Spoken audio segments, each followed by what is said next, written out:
Both coaches going to the booth. I gotta just try to calm down, man. This song is too real. This is like too intense. Like, this is your Star League life for these two players. For Solar, this is so much more important as well, I personally feel, because if he loses here, he doesn't have anything else right now. His team is not in the playoffs. Round 4 is starting soon, but I don't think they're going to field him if he cannot perform. Whereas SOS is getting fielded so consistently, plays in GSL. I mean, the guy is insanely relevant. He also travels one of the Jin players whenever he wants to and wins money. God, he looks so tired today, though. I have never seen him look this tired before. If he can pull through and make it into the round of 16, I think he'll do well. Let's see how it all goes down. Game number 5 on Expedition Lost.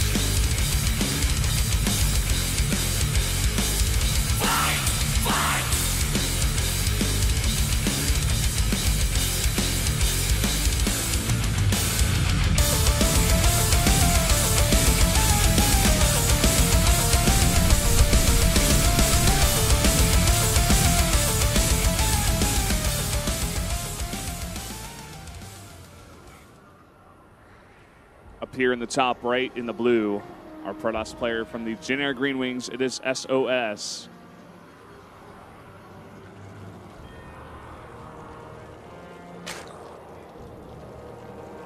His opponent to the bottom left is Solar, bringing a new concept of ZVP to the table today. We do see that forged on the secondary ramp for the 5th time in a row for SOS. Mostly been seeing gateways from him, but last game he went for the forge and got a win. I'm really curious to see what Solar is going to do on this map. I wonder if that style, if he can make that work here, or is he just going to go for gold base, or proxy hatch outside the ice door. I think he's just checking to see if it's forged, to be honest. I think. We'll see. We have seen crazier things happen on this map. Goes past the gold bases. Yeah. No shenanigans tonight. Yeah, I'm just checking for the forge. At least initially. Uh-oh. Doesn't make a hatch. Okay, he makes a hatch. No. Oh, it's like the drone's going back. He just got like 305 minerals. Probe sees the hatch. Everything is normal. He sees the gate as well as the opening, so he knows that it's going to be early stalker pressure, just like before, most likely. Yep, both players see both builds of their opponents. And we should just transition into a pretty normal game here. What? Pool block. Ouch. Wow. Man, you played StarCraft in the era of walling at the top of your ramp versus Zerg with a gateway and a cyber core with a little wall where like there's a little ramp. You know that feeling when like a drone gets to your base and you just can't make your core and you're like, I have to make this building right here and there's a drone in my base? Yeah. Oh man, I've raged so hard at that. That is just... I'm glad that's not really relevant anymore, to be honest. Yeah, me too. Well, I mean, the thing is, too, like, these players, neither of them actually played in that era, so I was going to say SOS gets revenge for all process everywhere, but he joined after that was out of the meta. Yeah. Woongjin stars SOS back in the day. Been around for a very long time. Yeah. And there's a lot of great process to come out of that team. You know, flying, for example, coming out very early on in StarCraft 2. Did not last very long. I think just played in that one dual tournament OSL, and then after that, decided that Star 2 was not for him. But, you know, SOS, flying, rain, really the top 3 pros to come out of Casper very early on and adapt. The elephant in the room argument proven true to a certain extent. All right. The Mothership Core, couldn't remember the name of it for some reason. For a second. I'm like, the big thing that makes Zerg units die and flying get slow. chandelier. Oh, that's pretty accurate. Yeah. I don't know. I've heard it from someone else. It didn't come from me. Oh, that lane comes right through the gap and actually survives. Wow. Probes they just walked by. They let it happen. They're part of the problem. Yeah. Unfortunately, he's not really gonna. It's too early for him to really see much. So like, will be killed. Right then was the Stargate timing. If it was going to be a Stargate, so he was like, oh god. I wish I came in like 1 second later, but then the Stalker would have blocked me. Yeah. It's going to be Robo, so Like you said, we see a lot of all-ins by pros on this map. They've kind of tackled the map as, I need to all-in here, need to kill the Zerg, not play late game versus Zerg on this map if I can help it. Who is it on this map that did the 36 probe Immortal Gateway all-in with a bunch of Zealots? Like 1 Century. Was this in Pro League or? I think it was Pro League Silver match. I don't remember, but I do remember the game. I don't remember which player it was. Must have been SOS, right? I mean, actually, that's crazy enough as it is. If it was in the playoffs, it would have been SOS. It's funny because he's the one who's playing now. Warp Prism on the way. Wow, Nexus Cannon to kill an Overlord. That might have been a misclick. No, actually, I think intentional. Oh, what? Wow. Stalker! See, that's what the Korean commentators do. I copy them. Good job. Good job. That was really on point, actually. Oh, a DT drop. I did not see this one coming. This is a plot twist. It really is. I don't think Solar is going to be expecting this, to be honest. He sees the 2 gates. That's about it. He's like, what are you hiding? With the... like, using a Nexus Cannon to kill my Overlord. Something fishy is going on. So there is a Warp Prism coming across the map with a probe. He's going to drop it down here, make the pylon. He wants to make a forward pylon and then use... Okay, so he wants to be able to lift and then also have another warping point to harass the third. This is pretty cool. That's where the DTs are going to come in. Yep, very common spot for the pylon. It's hard for the Zerglings to get all the way around there. He's trying to go for the snipe here on the Queen, but just Zealots not going to be able to do it. Now the road just pops out. Should be enough to defend here. Yep, just wants to draw the attention to these Zealots in the Warp Prism and away from DTs. The lair is almost done. There's going to be an Immortal follow-up after he forces the, he's going to kill some drones. He's going to force Larva to be used to remax the drones, and then the Immortal follow-up is going to be so much stronger. It's a tempo-based play. Here come those DTs, 3 of them, and he's likely going to split them into 3 locations to make sure. He might just go for the hatchery, in fact. Maybe just for the drones, I suppose. Totally knock out the economy here of Solar. Well, he needs to target them. Just like putting them on the whole position. That is definitely not the best way to micro them. Actually, that was pretty bad. Now he's going for the hatchery finally and trying to draw Solar back to deal with these Zealots at the same time. I'm not sure if that Overseer is going to be ready. I don't think so. Oh, man, he needs to target these. Oh, boy. It's going to lift them. Turns out the Overseer would have been ready, though. But, again, that hatchery is weak. So maybe he can come by for another pass. He could have warped in DTs at the natural while he sent the Overseer over there, which is what it looked like he was going to do it. And that's definitely what Solar thought because he made extra Overseers. This is a terrible position for SOS. He did basically no damage. His micro, as a player who frequently does DT drops and all-ins, was not as good as it could have been. Yeah, we talk about this condition a lot today. It just doesn't look so good. Maybe if he had gone ahead and targeted the hatch right from the beginning, instead of getting, 5 drones, probably could have taken it down, in fact. I agree. Would have kept him, closer in this game, I believe. Well, he's going to have Blink, eventually +2, +1 for now, and Immortals for an attack against a player who's well prepared for it and has a Hydro still on the way. This is going to be very difficult. Oh, he doesn't react quickly here, though. Several DTs getting killed. Or rather, several drones. And several DTs, as it turns out. Still a probe in that Warp Prism, which can be used to add some better warp-in points once the attack happens. There's very few sentries. I really like Solar's position. Yeah, I don't know about this. This is going to be a very interesting timing. I mean, Solar's got pretty much everything he's going to want. He's already got a Hydra list now. He's getting so many Hydras to deal with this. Not even making that many Roaches. It's almost as if he's seen the transition from SOS. The play from Solar so far in this game has been very smart. And he has seen the transition. He's got Overseers running around. He knows what's up.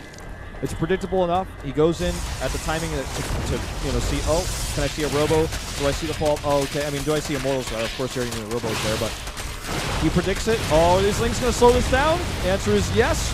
One Link gets squashed. It's okay. Oh. Some nerd at home's got like a pencil paper. He's got track of every unit that's ever died in a televised match to the ice. He has like one more Link to the slaughter. And one more there as well.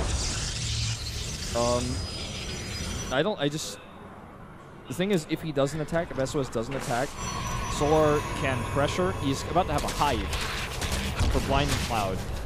Like, position could almost not be better for Solar. Yeah. He's in such good shape right now. Just the economy of SOS. He stayed on very low drone count, or bro count rather, while he was trying to do that move. The DPs didn't get enough damage done.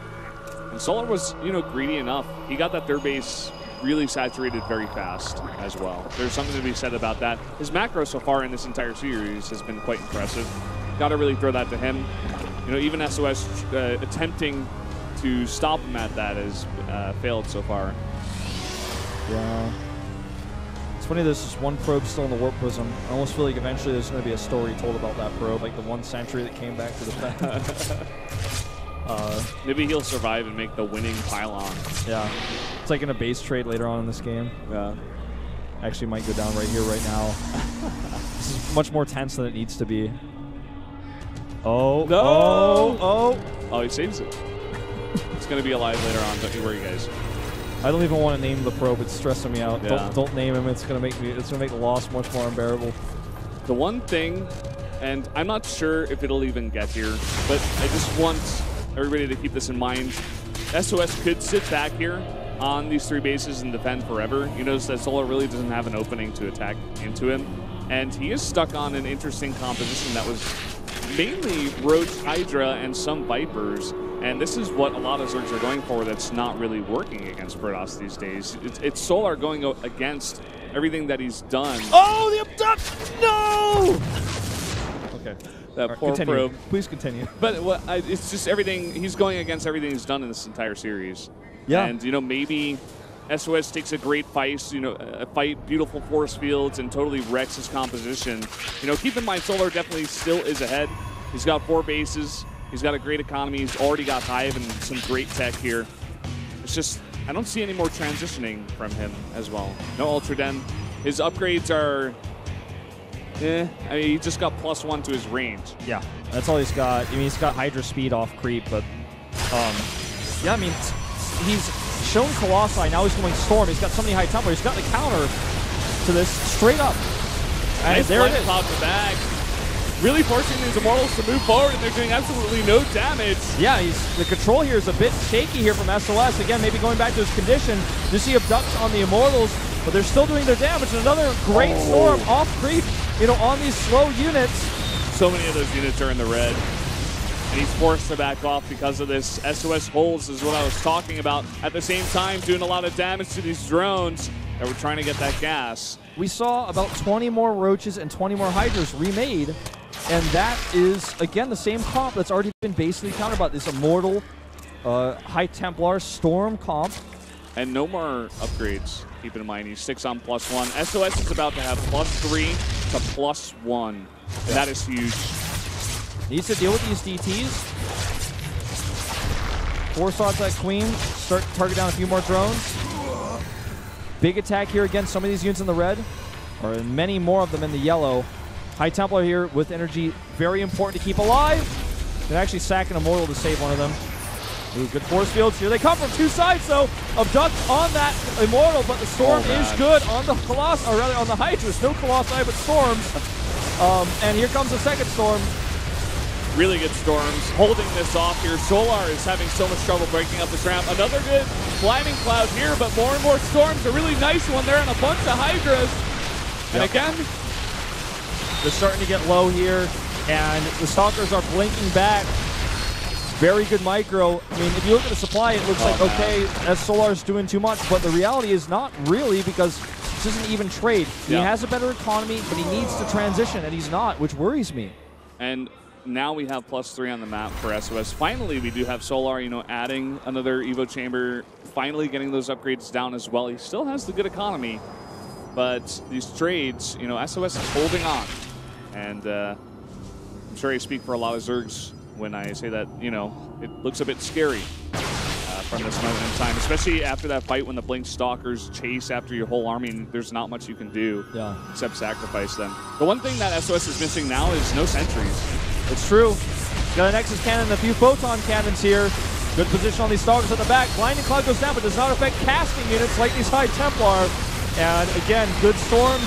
wearing down this army, fighting under Nexus Cannon, off creep with all these roaches. Stalkers at +3. So many of the Stalkers in the red, but they have full shields because of that blink. This is pretty unreal. Yeah. SOS is holding on. Look at the supplies now. Solar's running out of gas. He's got a huge mineral bank. He can't even spend it. And now SOS is on the chase, looking to even it up even more. He's getting a 4th base up now. And oh, he lost the spine. That's it. He's losing too much. That's a second spine crawl he sent across the map. I'm not sure why. Yeah, I don't know what's going on with that.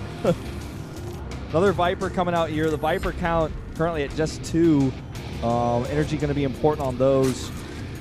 Just no more upgrades besides the +2s coming out here. No infestors, no transition because he's caught. He's in this how do I explain it? It's when you go for a comp like this, just the Viper, Hydralis, Roach, it's on a timer. It's hard to just switch to Ultras or something unless you're doing massive damage, which he is not. I mean, it's we can say, you know, you should make a transition, but obviously it's very hard. It takes time, takes a lot of gas. Keep in mind what you need to remake these Hydras in order to hold off the Protoss to survive in order to make that transition. All right, big blink forward here. Solar is splitting up his army right now. Yeah, which is just to kill this this ice, it looks like, to try to attack maybe the natural. Open up another attack path to try to pull SOS's army apart. He may just go for the natural. This might be the most one-sided fight yet because it's the closest these two have ever been in supply since this game started. These two abducts on those Immortals. They do get targeted down, but they do their tanking. And look at that. Double storms here. This entire Zerg army evaporates. Look at all of those units up there doing absolutely nothing. They were attacking a cannon. Yep, DTs block them out, and they all go down for free here. More DTs being warped in to continue to block these out. Roaches and Hydras being chased. A few DTs going around the map to do some more harassment. There's an Overseer here, unfortunately, but you know, he holds, and he's getting more and more upgrades. He's getting these units. He has that 4th base starting to get a little bit more saturated. Solar has bases, but he doesn't have a bank, so he can't make those Ultras because, like you said, it's very expensive in gas. And in time. When honestly, Ultras isn't really what he wants against this type of comp with this many Immortals and a big Blink Stalker count. He's going to need so much more money than he can afford right now to ever even think about Ultras. Especially Mutas is basically out of it. You get stuck. If you do this comp, you get stuck. You can't. Yep. It's like you've signed a contract. You're not getting out of it. Changing Force Field Wall isn't going to help either, I'm afraid. Look at the changelings. What? He doesn't want those to get feedbacked, I guess. Yeah. Against DTs. Good idea. They have another fight here. And then he just flies over them and they all die.